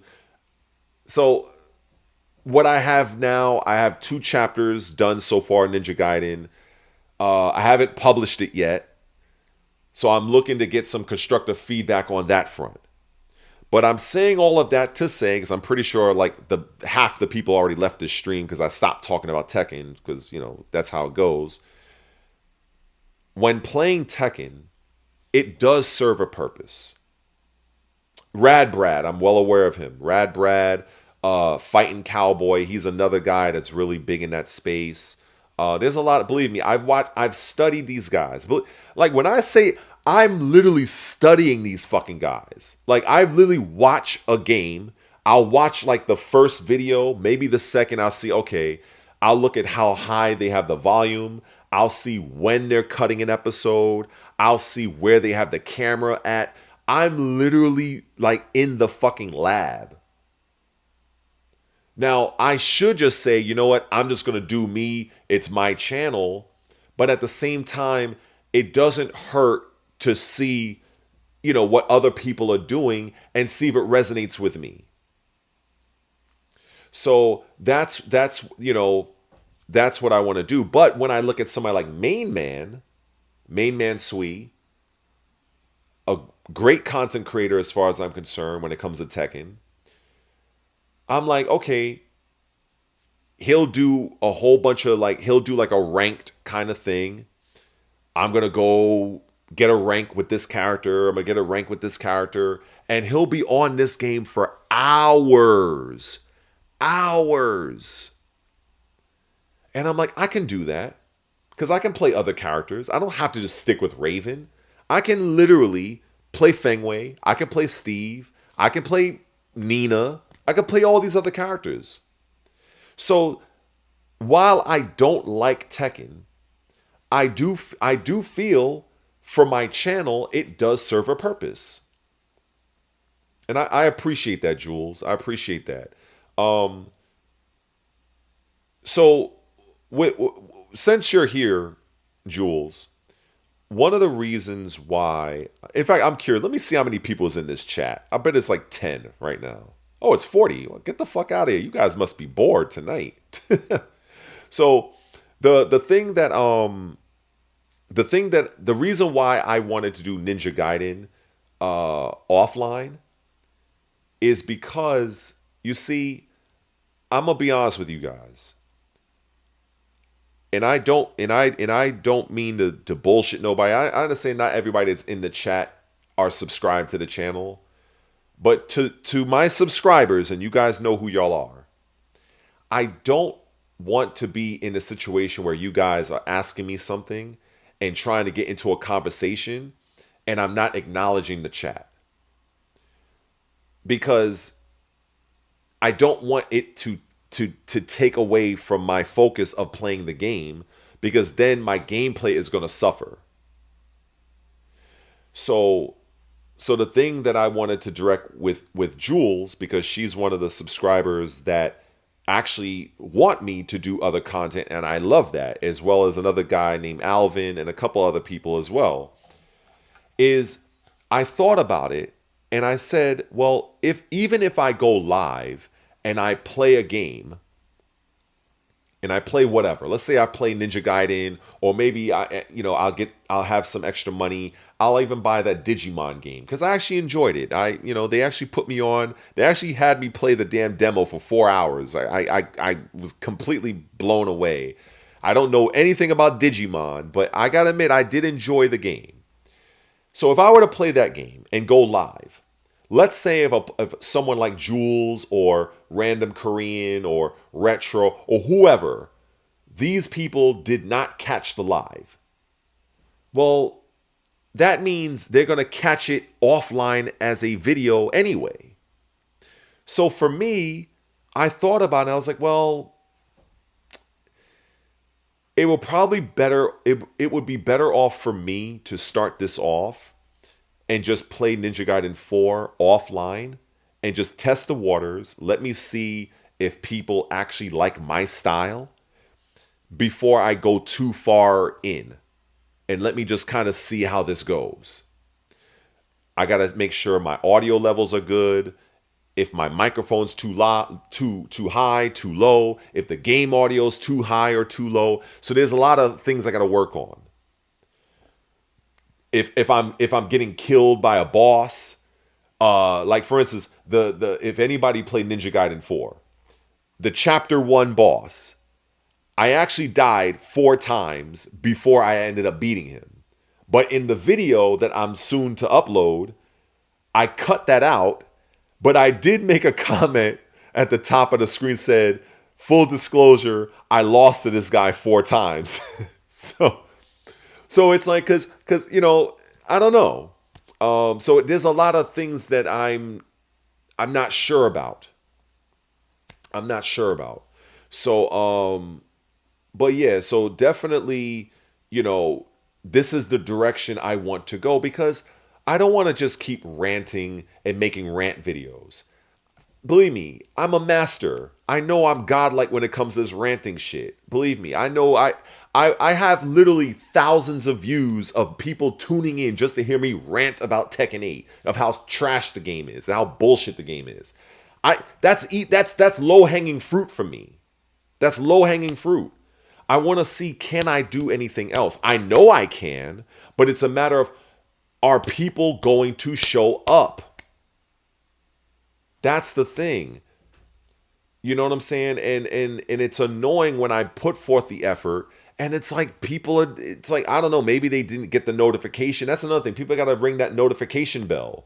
I always wonder why people say, be sure to like, comment, share, subscribe, and hit the notification bell. I honestly didn't know what the fuck that thing was. I thought if you subscribe, that's it. So apparently the ringing the bell is a major thing. I learned something. So,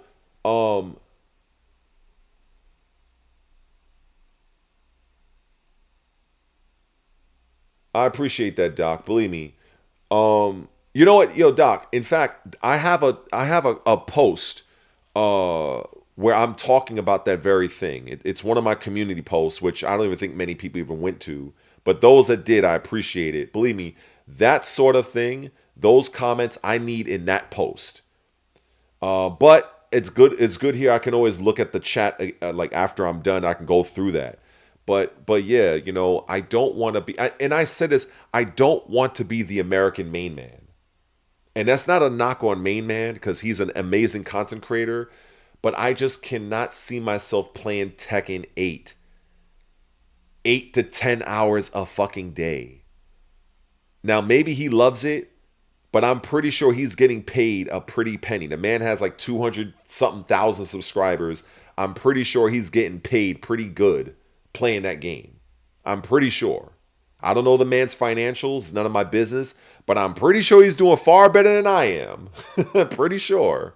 So I just, you know, I just don't want to do that.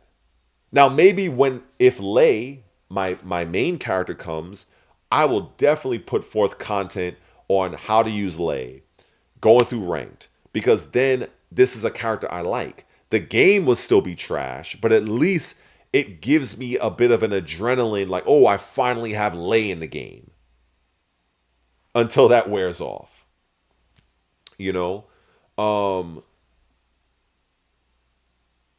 But yeah, you know, I don't want to be that type of dude where it's like I'm just only playing Tekken. Like I don't want to do it, but again, I have to admit it does bring a lot of people to the channel. You know what I'm saying? So it's kind of like I have to find a balance. And then ideally, I do need to create a schedule. And I'm also trying to build up my Twitch. And you know, I'm trying to get affiliate status on Twitch so that I can earn a little bit extra on there as well. But I got to satisfy certain requirements, and that's been a pain in the ass. This is the reason why I've asked some people to actually go to my Twitch channel and just lurk or hang out there, so that, because with Twitch, you have to have four streams where you have an average of 3 average viewers across 4 separate days. All the other metrics is easy. And it's like, it's such a pain in the ass to get that. So I'm trying to get that. And I don't think I'm going to make it this time around. I'm probably going to have to try this again from November, because if you don't meet those requirements for Twitch in a month, it resets back to 0 and you have to do it all over again.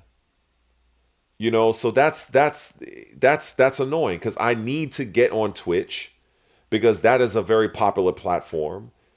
And since I can now stream, because right now this stream is going live on Twitch right now, but you know, I need to get both, you know, and also the whole Twitch VOD. I've actually seen where I could do a live stream on Twitch, and it's so easy to edit the video there and share it to YouTube, TikTok, Instagram, like in one shot. In YouTube, the editor for YouTube Studio sucks. I'm gonna be honest. So yeah, there's a lot that I want to do. You know, but I literally play Tekken literally to just grow the channel. It is entertaining. You know, but I gotta admit, you know, if I want to play something that I'm gonna have fun with, it's gonna be something like Ninja Gaiden. It's gonna be a role-playing game. It's gonna be a JRPG. It's gonna be an indie game. It's damn sure gonna be Virtua Fighter 5, Virtua Fighter 6. You know, but at the end of the day, like I said, I have to find a good balance. And I think coming up with a stream schedule, I've even seen many content creators, they'll say that. They'll say, look, if you, especially for Twitch, they say, if you're trying to grow on Twitch, you definitely need a schedule. And I just need to find something that works for me. And that, you know, that's what I really want to do. And because I really need to do this, because for 2026, I'm trying to go all the way with this shit. because there's too many content creators where I look at it and I say, how the fuck this person has 50,000 subs? How does this person have 200,000 subs? I, I mean, some I would be like, yo, the guy is good, or the girl. But other people, I'm like, who is following this fool? Like, I literally be like, how? Like, what's the appeal? So, but yeah, there's so many games that I can play, especially since I have Game Pass. You know, I have Game Pass. I can play damn near anything. So it's just a matter of finding out something that works for me, finding a schedule, seeing what, like, I've seen content creators, they'll literally make a community post and they'll have you guys vote and they'll say, oh, well, what game should I stream next? And they'll leave the poll up for like a day or two, and everybody in the subscribers will vote, and they'll literally vote. Oh, I know about Yakuza. I never really played it, but I didn't really get into it. But I do have one of them. It's called well, I think it's called Like a Dragon. It's like they made it into like more of like a role playing game, but it came out years ago. I enjoyed it. But yeah, I have even played Assassin's Creed like that. You know what I'm saying? And I know a lot of people don't like Assassin's Creed Shadows. I fucking love the game. I'm not a fan of the whole like, I can take Yasuke and leave him, but I would be playing the game for Naoe because she's the ninja. You know what I'm saying? Like, I haven't played that. You know, I'd like to stream that. There's so many things like I would literally wake up and I would be like, all right, I'm gonna spend 2 hours or 3 hours here. I'm gonna spend 2 to 3 hours over here. Boom, boom, boom. Lords of the Fallen. Oh my God, I haven't played that in a while. They've updated that game so much. It's like a completely different game, and I have yet to play it. That game is so good, I would actually buy it off of Game Pass because it's that good. It's a game that you should own, in my opinion. You should own that game. You know what I'm saying? So there's so many things that I want to do, but you know, I guess we'll see. Because I really just, this content creation shit, it's, believe me, I know I'm good. I know I have the personality. I know people like to watch me. They like to hear me rant. I know I have good things, good information. I have great insight. I'm actually very skilled. It's just a matter of how I want to organize it. And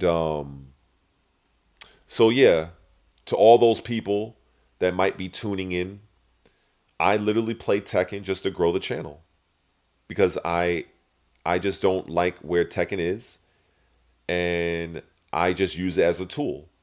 And if I want to play something I do enjoy, I would play JRPG, role-playing game, indie, stealth-based.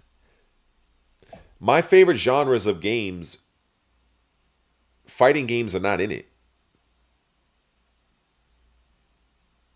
The playing Tekken, I will admit, is like, it's a toxic relationship.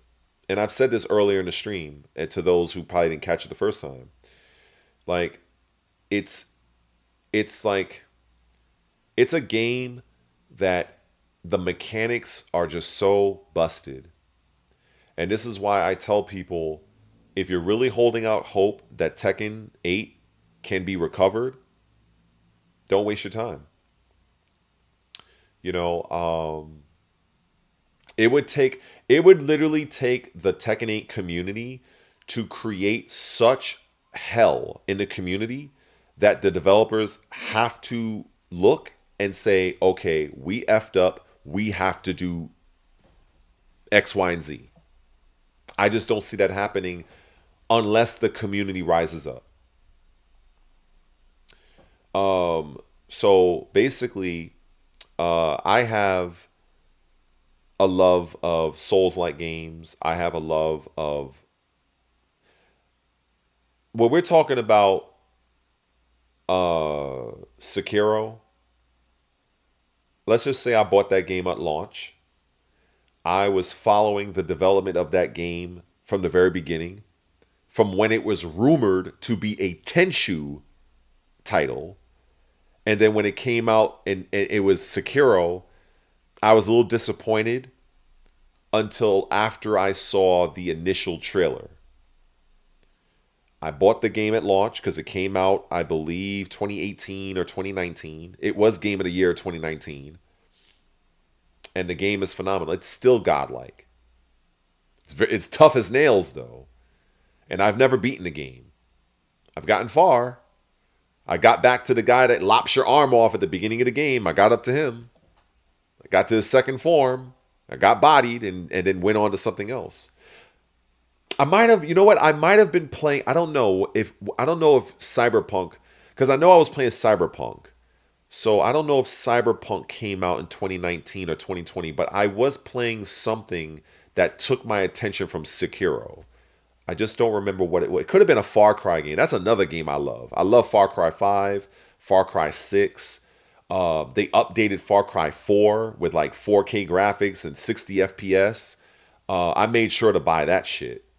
So when it comes to those type of open world games, stealth, Souls-like, those type of shits, those are my fucking games. Playing Tekken,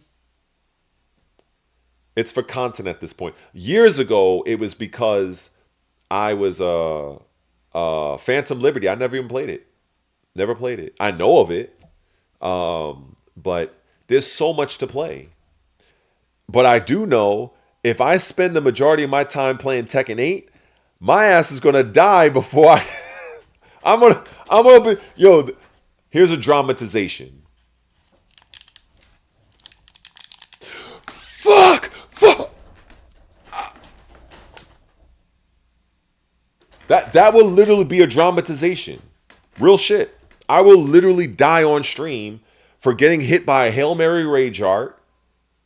I see it. So I know it is not in my best interest to play this game. Tekken 8 needs to be played in very small doses for people like me. It has to be played in small doses. In small doses. It has to be played in small doses. Because I understand and recognize that it is a popular game.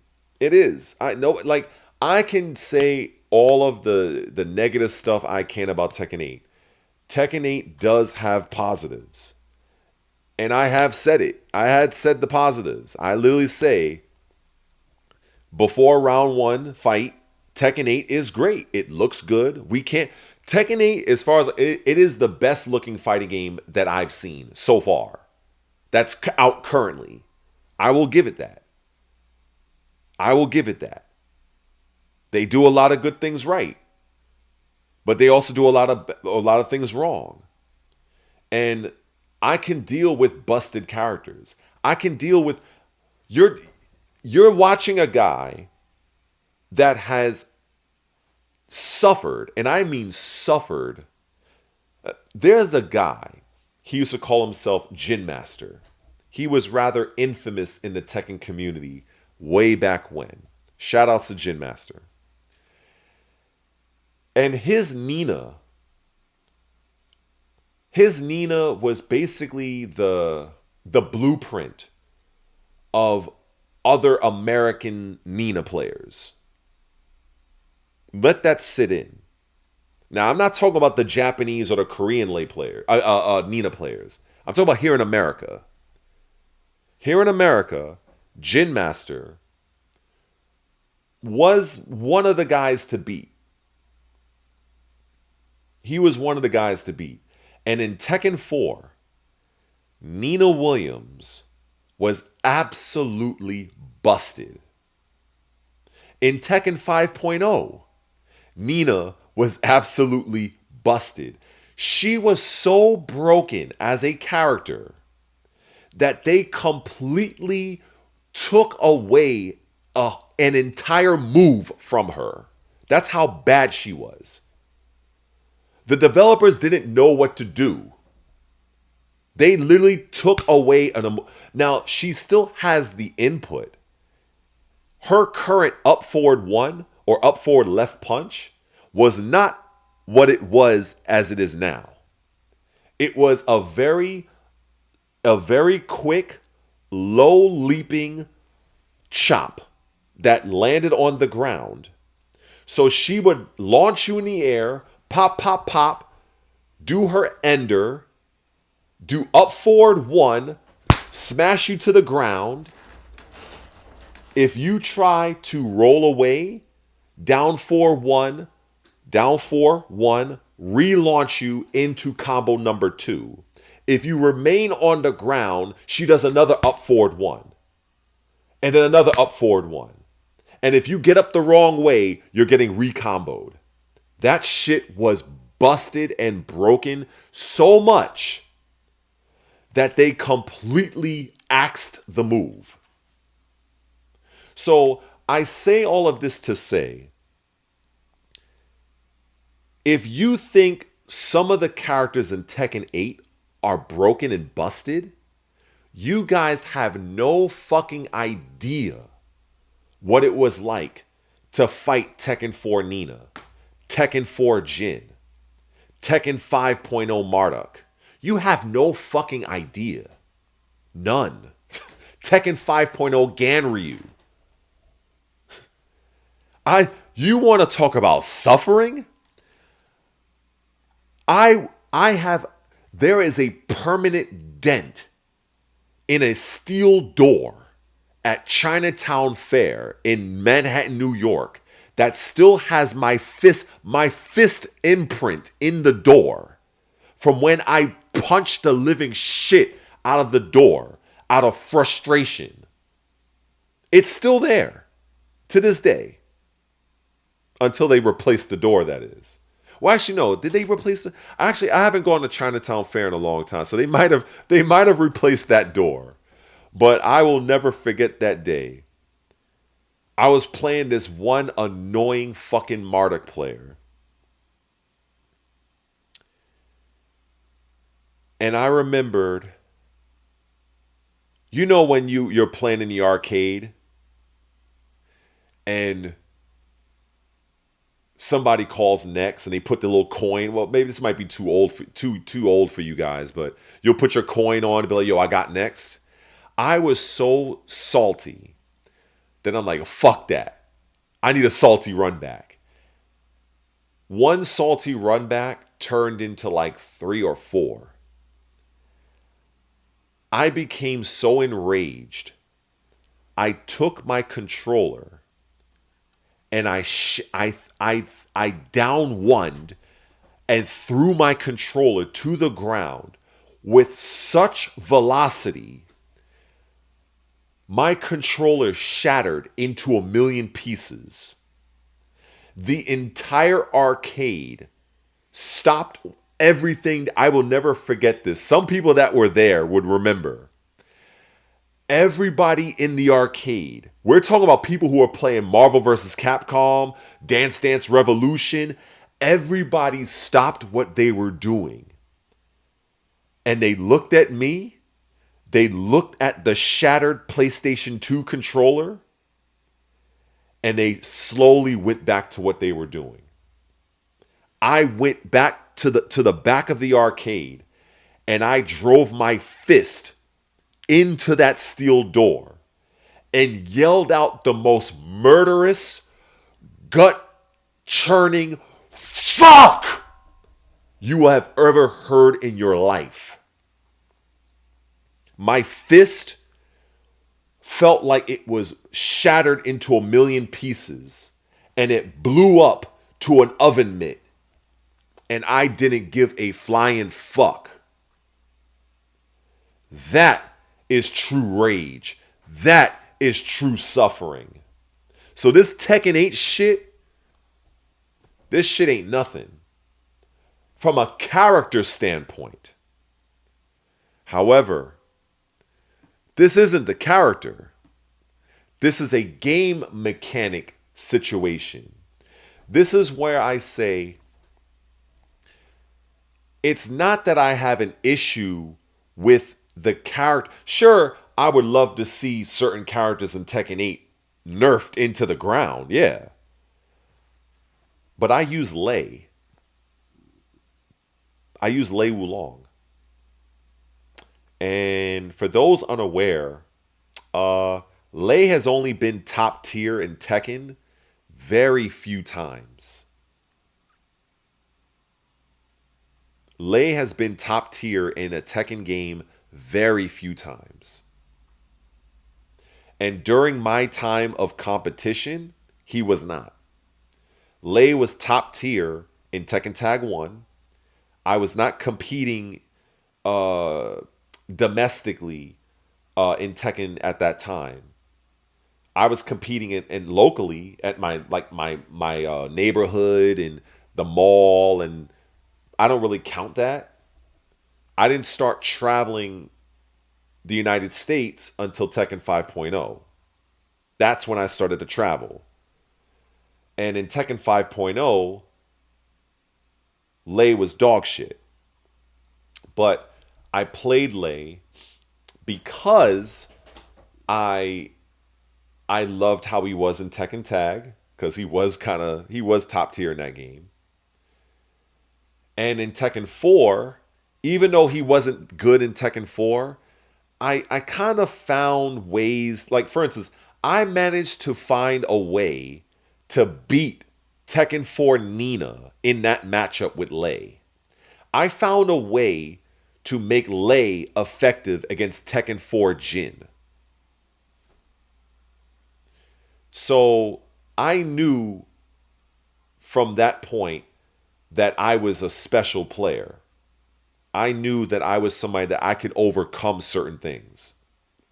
But Tekken 5.0, he was dog shit. That shit. Fengwei was absolutely broken in 5.0. Steve Fox Infinite, Ganryu, fucking Nina with her fucking up forward one bullshit until they took it out in 5.1. For those that probably don't even know, there was a 5.1, right? Like, it was just it was an interesting time. But never have I ever been in a situation where I complain about the mechanics of Tekken until Tekken 8.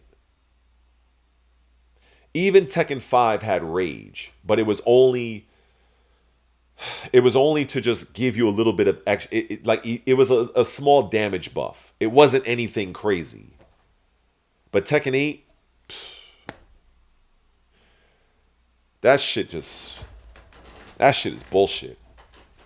I've literally lost to players solely because of a rage art or a rage drive. That's it.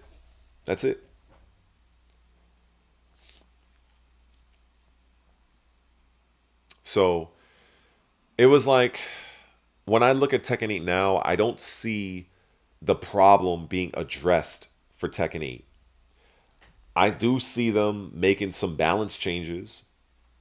I highly doubt it'll be anything significant.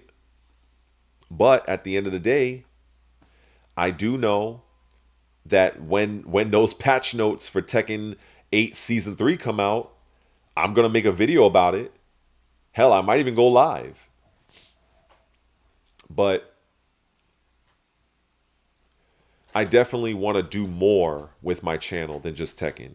And I'm glad that I have a few subscribers, a few members, channel members even, that don't mind watching me do other content. Because that's really what my hope is. My aim is to be, I don't want to say a variety guy. Like, it's rooted in gaming. Even though I am a personal trainer, and I do know if I want to go further in that realm, it's probably best for me to make a completely separate channel.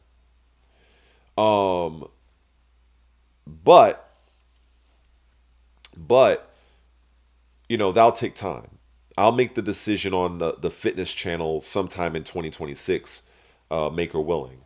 But with gaming, I mean, believe me, there's I had this idea where I would have a day where I would stream fighting games, right? Where I would stream Tekken, I would stream Street Fighter 6, I would stream Virtua Fighter 5.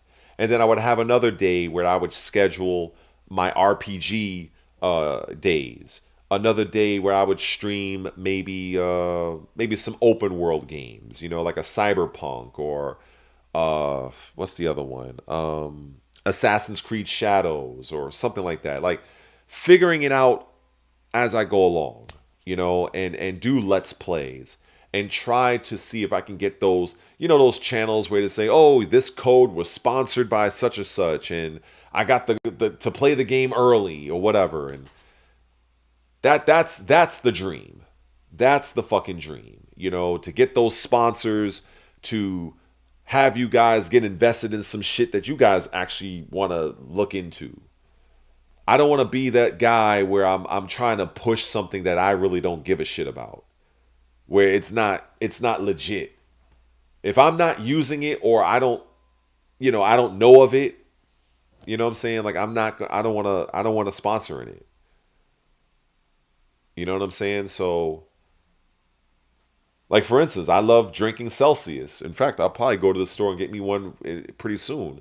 I would love to get a sponsorship with them. I would love to get a sponsorship with Cross Rope, because I do feel it's the best jump rope you can have. It's a little pricey, but you pay for quality. So there's lots of things I want to do. But at the same time, like I said, Tekken is going to be there, but it cannot be the only thing. It can't. I will not survive into 2027. I will not. I will literally have a heart attack on live stream.